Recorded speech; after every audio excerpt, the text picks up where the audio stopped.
नहीं देखा जाना चाहिए। यह उन करोड़ों मेहनतकश लोगों की जीत है जो सालों से धरने, प्रदर्शन, बैठकों और झापनों के जरिए अपनी आवाज उठाते रहे, जिनके जीवन का सुनहरा समय निजी क्षेत्र की सेवा में लगा दिया और बदले में बुढ़ापे में महज 1000 रुपए की पेंशन पर गुजारा करने को मजबूर रहे। आज के दौर में 1000 रुपए में क्या होता है, हमारे ज्यादातर दर्शक और सब्सक्राइबर बहुत अच्छी तरह जानते हैं। कमरे का किराया, बिजली, पानी का बिल, दाल चावल, गैस सिलेंडर और ऊपर से दवाइयां, इन सबके बीच 1000 रुपए की पेंशन किसी कटु मजाक से कम नहीं लगती थी। कई पेंशन भोगी तो अपने बच्चों या रिश्तेदारों पर पूरी तरह आश्रित हो गए थे, जबकि उन्होंने पूरी जिंदगी आत्मनिर्भर रहकर काम किया था। न्यूनतम पेंशन को 7500 रुपए प्रति माह तय करना और उसे महंगाई भत्ते से जोड़ना इन बुजुर्गों के लिए सिर्फ आर्थिक मदद नहीं, आत्मसम्मान की वापसी है। जरा सोचिए, यदि महंगाई भत्ते की दर लगभग 50% के आसपास रहती है तो 7500 रुपए की मूल पेंशन पर कुल पेंशन राशि लगभग 11500 रुपए मासिक तक जा सकती है। साधारण गणित है, 7500 रुपए का 50% यानी 3750 रुपए, और दोनों को जोड़ दें तो 7750 रुपए। 1500 और 3750 बराबर 11250 रुपए। इससे हर महीने के बजट में कितनी बड़ी राहत आ सकती है, इसका अंदाजा सिर्फ वही लगा सकता है जो आज तक छोटी छोटी जरूरतों के लिए भी रुपया रुपया जोड़कर खर्च करने को मजबूर रहा हो। आप में से जो साथी और सब्सक्राइबर वर्तमान में पेंशन ले रहे हैं, वे जरूर कमेंट में लिखें कि अभी उन्हें कितनी पेंशन मिलती है और 7500 रुपए न्यूनतम पेंशन और डीए के जोड़ने से उनके जीवन में कितना बदलाव आ सकता है। अगर आप हमारे चैनल पर नए हैं तो अभी लाल बटन दबाकर सब्सक्राइब कर लें और घंटी को दबाकर ऑल पर सिलेक्ट कर लें ताकि हर नई खबर सबसे पहले आपको मिले। अब आसान भाषा में समझते हैं कि यह कर्मचारी पेंशन योजना ईपीएस 95 असल में है क्या और इसका आधार कैसे तैयार होता है। यह योजना कर्मचारी भविष्य निधि संगठन ईपीएफओ के तहत वर्ष 1995 से लागू है। इसका मकसद संगठित निजी क्षेत्र के उन कर्मचारियों को पेंशन का लाभ देना है जिनके वेतन से भविष्य निधि यानी पीएफ काटा जाता है। जब कोई कर्मचारी नौकरी करता है तो उसके मूल वेतन का 12% हिस्सा ईपीएफ खाते में जमा होता है। इसी तरह नियोक्ता यानी कंपनी की तरफ से भी 12% अंशदान किया जाता है। इस नियोक्ता वाले 12% में से 8.33% हिस्सा सीधे कर्मचारी पेंशन योजना यानी ईपीएस में ट्रांसफर हो जाता है। यही वह राशि है जो सालों तक जमा होकर आगे चलकर आपकी मासिक पेंशन की नींव बनती है। मूल विचार यही था कि नौकरी के दौरान जमा होने वाला यह फंड रिटायरमेंट के बाद एक निश्चित और सम्मानजनक पेंशन के रूप में वापस मिले। समस्या यह रही कि समय के साथ महंगाई आसमान छूती रही, लेकिन न्यूनतम पेंशन 1000 रुपए पर जमी रही। पेट्रोल डीजल से लेकर गैस सिलेंडर, दाल सब्जी और दवाइयों तक सब कुछ कई गुना महंगा हो गया, लेकिन पेंशन की रकम वही की वही रही। बढ़ती उम्र के साथ स्वास्थ्य संबंधी खर्च बढ़ते गए। कई लोगों को महीनों तक लगातार दवाएं और टेस्ट कराना पड़ता है, लेकिन पेंशन का अमाउंट नहीं बढ़ा। यही वह विसंगति थी, यही वह अन्याय था जिस पर सालों से सवाल उठ रहे थे। और अब जाकर न्यूनतम पेंशन 7500 रुपए करने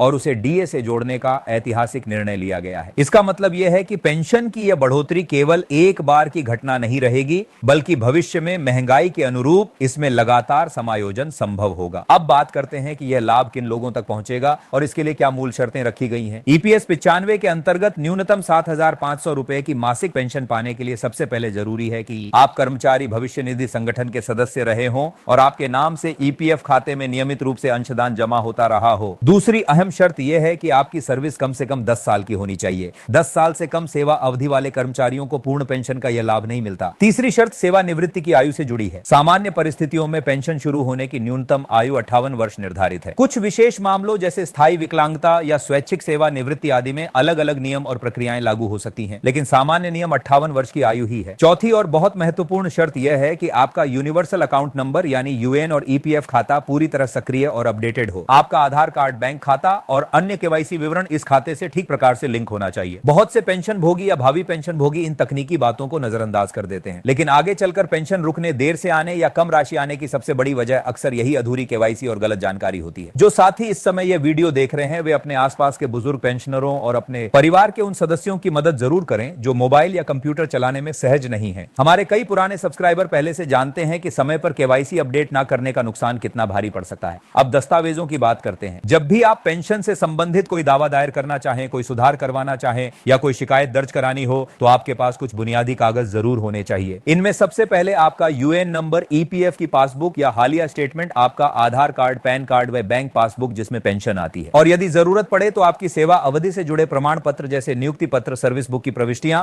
या रिलीविंग लेटर शामिल हो सकते हैं। यदि ये सारे दस्तावेज पहले से एक फाइल में व्यवस्थित होकर रखे हों तो चाहे आप ऑनलाइन माध्यम से शिकायत या दावा करें या फिर किसी ईपीएफओ कार्यालय में जाकर ऑफलाइन प्रक्रिया अपनाएं, आपका काम तेजी से और बिना ज्यादा बहस के हो सकता है। आज ज्यादातर प्रक्रियाएं डिजिटल हो चुकी हैं। ईपीएफओ पोर्टल, उमंग ऐप और विभिन्न ऑनलाइन सेवाओं की मदद से घर बैठे बैठे कई काम पूरे किए जा सकते हैं। जो साथी स्मार्टफोन या लैपटॉप का बुनियादी इस्तेमाल कर लेते हैं वे न केवल अपना काम आसान कर सकते हैं बल्कि अपने आसपास के कम जानकार बुजुर्गों के लिए भी एक सहारा बन सकते हैं। कई बार एक साधारण ऑनलाइन फॉर्म भरने में मदद करके भी आप किसी की पूरी पेंशन व्यवस्था व्यवस्था को पटरी पर ला सकते हैं। यह सामूहिक सहयोग हमारी सबसे बड़ी ताकत है और हमारे इस प्लेटफॉर्म के सब्सक्राइबर हमेशा से इस भूमिका को बखूबी निभाते रहे। जीवन प्रमाण पत्र यानी लाइफ सर्टिफिकेट की प्रक्रिया में भी बड़ा परिवर्तन आया है। पहले हर साल बैंक, डाकघर या सरकारी दफ्तरों की लंबी कतारों में खड़े होकर यह साबित करना पड़ता था कि पेंशन भोगी जिंदा है, तभी आगे भी पेंशन मिलती रहेगी। कई बुजुर्गों के लिए यह प्रक्रिया बेहद थकाऊ और अपमानजनक महसूस होती थी। अब डिजिटल लाइफ सर्टिफिकेट और फेस ऑथेंटिकेशन की सुविधा ने इस पूरी प्रक्रिया को काफी आसान बना दिया है। अब मोबाइल फोन या लैपटॉप के जरिए घर बैठे ही चेहरा स्कैन करके जीवन प्रमाण पत्र भेजा जा सकता है। यह सुविधा विशेष रूप से उन बुजुर्गों और दिव्यांगजनों के लिए किसी वरदान से कम नहीं है जो चल फिर नहीं सकते या जिन्हें बार बार बैंक तक जाना मुश्किल लगता है। यदि आप में से किसी साथी या सब्सक्राइबर ने डिजिटल जीवन प्रमाण पत्र की सुविधा का उपयोग करके घर बैठे प्रमाण पत्र जमा किया हो तो कृपया कमेंट में अपना अनुभव जरूर साझा करें ताकि दूसरे लोग भी इस नई तकनीक को अपनाने के लिए प्रेरित हों। पेंशन के भुगतान की प्रक्रिया को लेकर भी ईपीएफओ लगातार ढांचा मजबूत कर रहा है। कई कार्यालयों में यह लक्ष्य रखा गया है कि पेंशन के दावों की प्रारंभिक स्वीकृति, दस्तावेजों का सत्यापन और आवश्यक औपचारिकताएं अधिकतम 15 दिनों के भीतर पूरी की जाए। पहले जो काम महीनों तक चलता रहता था उसे अब निर्धारित समय सीमा में पूरा करने की दिशा में काम हो रहा है। कोशिश यह है कि पेंशन भोगी को दफ्तरों के चक्कर कम से कम लगाने पड़े और अधिकारी भी स्पष्ट जवाबदेही के साथ काम करें। इसके साथ साथ यह भी सुनिश्चित करने की कोशिश की जा रही है कि हर महीने एक निश्चित तारीख को, आमतौर पर महीने का पहला दिन या पहला सप्ताह, पेंशन की राशि अपने आप आधार से जुड़े बैंक खाते में जमा हो जाए बिना किसी अतिरिक्त आवेदन याद दिलाने के। जिन पेंशन भोगियों की केवाईसी पूरी है और जिनका आधार, बैंक खाता और यूएन एक दूसरे से ठीक तरह लिंक है, वहां पर यह सिस्टम सबसे सुचारू रूप से काम करता है। इसीलिए बार बार यह सलाह दी जाती है कि समय समय पर अपने यूएन पोर्टल पर लॉगिन करके अपना नाम, पिता का नाम, जन्मतिथि, आधार नंबर, बैंक की डिटेल और अन्य जानकारी जरूर चेक करते रहें। यदि कहीं कोई छोटी मोटी गलती दिखे, जैसे स्पेलिंग की गड़बड़ी या गलत खाता नंबर, तो उसे तुरंत सही करवाएं। आवश्यकता पड़ने पर अपने पुराने नियोक्ता के एचआर डिपार्टमेंट या नजदीकी ईपीएफओ कार्यालय से संपर्क करें, लेकिन बात हमेशा लिखित रूप में और दस्तावेजों के साथ रखें। शिकायत निवारण की बात करें तो अब online grievance portal, toll free helpline number और ईमेल जैसी कई सुविधाएं उपलब्ध हैं। यदि आपकी पेंशन में देरी हो रही है, कम राशि आ रही है या कोई तकनीकी गड़बड़ी दिख रही है तो केवल नाराज होकर बैठ जाने से लाभ नहीं होगा। आपको एक औपचारिक शिकायत दर्ज करानी चाहिए, जिसके बाद आपको एक रेफरेंस नंबर मिलता है। उस रेफरेंस नंबर को सुरक्षित रखें और समय समय पर उसकी स्थिति चेक करते रहें। हमारी यही सलाह रहती है कि बहस से ज्यादा असर कागज और रिकॉर्ड की भाषा में होता है। जब आप पूरी तैयारी के साथ अपने अधिकार की बात रखते हैं तो व्यवस्था भी मजबूर होकर आपकी बात सुनती है। अब जरा उस संभावित अतिरिक्त बढ़ोतरी की भी चर्चा कर लेते हैं, यहां पर जो आने वाले वर्षों में महंगाई समायोजन के रूप में देखी जा सकती है। कई अर्थशास्त्री और पेंशन विशेषज्ञ मानते हैं कि यदि आगे भी समय समय पर पेंशन राशि में औसतन 10 से 15% तक की महंगाई समायोजन जारी रहता है तो 7,500 रुपए की यह न्यूनतम पेंशन वास्तविक रूप से 8,500 से 9,000 रुपए के बीच पहुंच सकती है। उदाहरण के लिए यदि 7,500 रुपए पर 15% की वृद्धि जोड़ दी जाए तो अतिरिक्त राशि 1,125 रुपए बनती है और कुल पेंशन लगभग 8,625 रुपए हो जाती है। यह केवल एक उदाहरण है, लेकिन इससे यह समझना आसान हो जाता है कि डीए और अन्य संशोधनों का संचय प्रभाव अगले कुछ वर्षों में बुजुर्गों के हाथ में आने वाली वास्तविक राशि को कितना बढ़ा सकता है। यह भी समझना जरूरी है कि यह पूरी व्यवस्था तभी सार्थक बनेगी जब हर पात्र पेंशन भोगी को उसका हक समय पर और पूरी तरह पारदर्शिता के साथ मिले। नियम बदलने, नोटिफिकेशन जारी होने और घोषणा करने भर से बात पूरी नहीं होती। असली सफलता तब होगी जब किसी छोटे शहर या गांव में बैठे उस बुजुर्ग के खाते में भी 7,500 रुपए न्यूनतम पेंशन के साथ डीए जुड़कर समय पर पहुंचे, जिसे आज तक 1,000 रुपए की पेंशन के लिए भी कई बार चक्कर काटने पड़े हैं। हमारे इस प्लेटफॉर्म के नियमित दर्शक और सब्सक्राइबर इस बात को अच्छी तरह समझते हैं कि कागज पर मिलने वाले अधिकार और जमीन पर पहुंचने वाले लाभ के बीच अक्सर लंबी दूरी होती है और इस दूरी को कम करने का काम जागरूक नागरिक ही करते हैं। आप सभी से एक अनुरोध है, इस जानकारी को अपने व्हाट्सएप ग्रुप, टेलीग्राम चैनलों, स्थानीय यूनियन समूहों और सोशल मीडिया के माध्यम से ज्यादा पेंशन भोगियों तक पहुंचाएं। बहुत से लोग आज भी ईपीएस 95 के नियमों, नई न्यूनतम पेंशन डीए के प्रभाव, डिजिटल लाइफ सर्टिफिकेट या ऑनलाइन शिकायत प्रक्रिया से पूरी तरह अनजान है। हो सकता है आपकी एक शेयर से किसी के जीवन में बड़ी राहत पहुंचाए। जो साथी पहली बार इस विषय को समझ रहे हैं वे भी चाहें तो इस प्लेटफॉर्म से जुड़कर भविष्य में पेंशन और रिटायरमेंट से जुड़ी छोटी बड़ी हर जानकारी समय पर प्राप्त कर सकते हैं। आप जैसे जागरूक सब्सक्राइबर ही इस पूरी जन अभियान को मजबूती देते हैं। अंत में एक बार फिर उन सभी बुजुर्ग पेंशन भोगियों को प्रणाम जिन्होंने दशकों तक इस देश की सेवा की और फिर भी अपने अधिकार के लिए लड़ाई लड़नी पड़ी। 1,000 रुपए से 7,500 रुपए और उस पर डीए जुड़ने तक का यह सफर आसान नहीं था, लेकिन यह साबित करता है कि यदि आवाज संगठित हो, तर्क मजबूत हो और संघर्ष लगातार जारी रहे तो व्यवस्था को बदलने पर मजबूर होना पड़ता है। आप सभी से निवेदन है कि कमेंट बॉक्स में अपना अनुभव जरूर लिखें। आपकी उम्र, आपकी सर्विस, आपको अभी कितनी पेंशन मिल रही है और नई व्यवस्था से आपको कितनी राहत महसूस हो रही है। आपकी यह कहानी दूसरे पेंशन भोगियों के लिए प्रेरणा बन सकती है। अपना और अपने परिवार का ख्याल रखिए। समय समय पर अपने दस्तावेज चेक कीजिए और अपने अधिकारों के प्रति जागरूक रहिए। आज 29 नवंबर 2025 को